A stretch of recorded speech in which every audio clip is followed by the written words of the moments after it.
Good morning. Most of the day we are on autopilot. So it means that we do the action without thinking too much about it. It's automatic.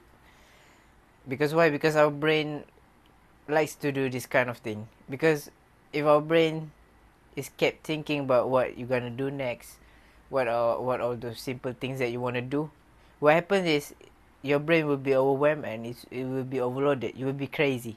So that's why this autopilot working really well for us. For example, if you brush your teeth, now you don't have to think too much about it. You just brush your teeth and then you're done. Same goes to the habit that you've been doing, whether it's positive habits or negative habits. Positive habits, something like exercise in the morning.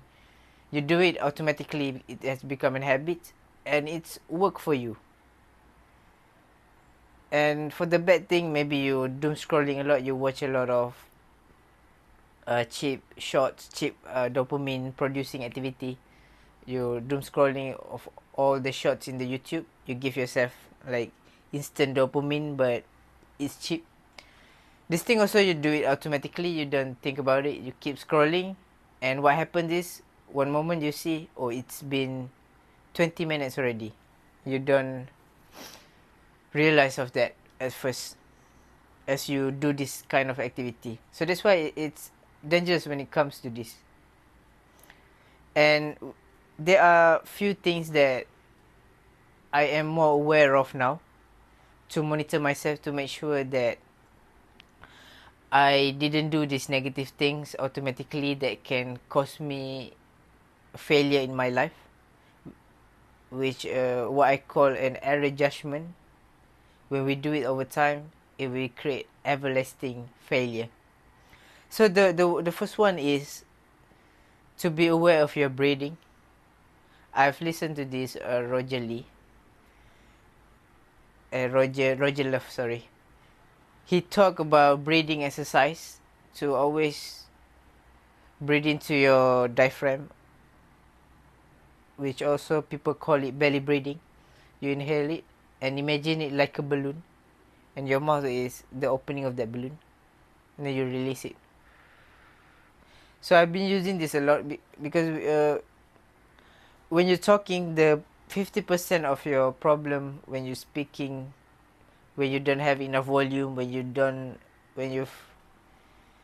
feel like you can talk for a long time, it is because the problem with your breathing. So that's one thing that I really want to in tune with, which is breathing. As I'm speaking, my stomach is coming in. That's what I've been practicing, and it's been working quite well. That I actually like to do it because what I found is I can speak much longer. My volume is consistent, and it also prevents something like vocal fry. For example, when I'm in the Chime meeting, it's online meeting, I will be putting my hands on my stomach to make sure that I'm breathing in. And that's super amazing. So that's why always take time, choose several times in your day where you audit your breathing. The second one is I also thinking about the negative thing about communication. Am I doing it? If I doing it, I try to minimize it.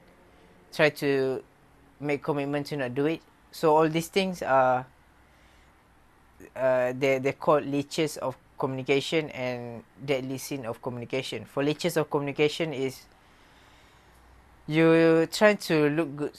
Okay, you have such a massive ego. You want to show people out there that you are powerful. You want other people to see as you as powerful. This is really bad because what happens is you it's become harder for people to connect with you because in this life we have to think about connection with other people and not doing this looking good. Next is being right.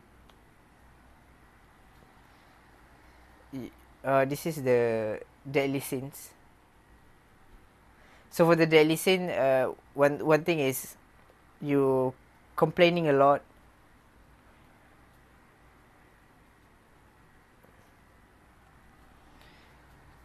gossiping. I cannot recall all of it, but I can say a few things that I can remember. Gossiping and confused with the facts and your opinion. Opinion is not, it's not fact. So we have to be clear about that. And the reason why this is important, because we don't want to fall into trap to keep doing the bad things in communication. When you do it over time, you will show negativity, you will show the unwanted part of communication, and people will get away from you. For example, if you do gossiping, people will get away from you because they know after you gossip on this person, you will gossip to of him to the other person. So that's why, please, by all means, remove all these negative things. And the third things that I do is, this is come from Slight Edge principle, where I audit myself. Am I doing the simple things that is easy to do and also easy not to do? That I do it consistently to create a success, a life success for me. That's why I've been monitoring, and I'm doing this by journaling at the end of my day, where I take note in the morning what all the Slight Edge activity. For example, Slight Edge is I don't drink coffee too soon. I drink a little bit late. I have a healthy breakfast. I eat healthy, and then after that, whether in the day, I read 10 pages of book. So that has been important to me, because I want to keep adding knowledge, and at some point I will realize that I have a lot of this knowledge. So that's all the three things that from now on you have to take initiative to be proactive in do your self auditing, whether you are doing all these three things. First of all is you audit your breathing. It's very important. The second one is be aware of the leeches of communication and deadly sins of communication. Get away from it. Trying to make commitment with yourself to minimize the usage of it altogether, because it is hard to remove all of it, to destroy all of it. It will take time, and you might be struggle a little bit, but try to reducing it bit by bit. And the last one is the Slight Edge activity, meaning is the activity that is easy to do. Sometimes it usually take 5 minutes, 3 minutes. Very easy to do, also easy not to do. That when you do it over time constantly, it can build major success. But always remember, this activity, it cannot generate immediate success. You cannot see the success in the day after or month after. It takes much more than that, and have faith in it. That's all. Thank you.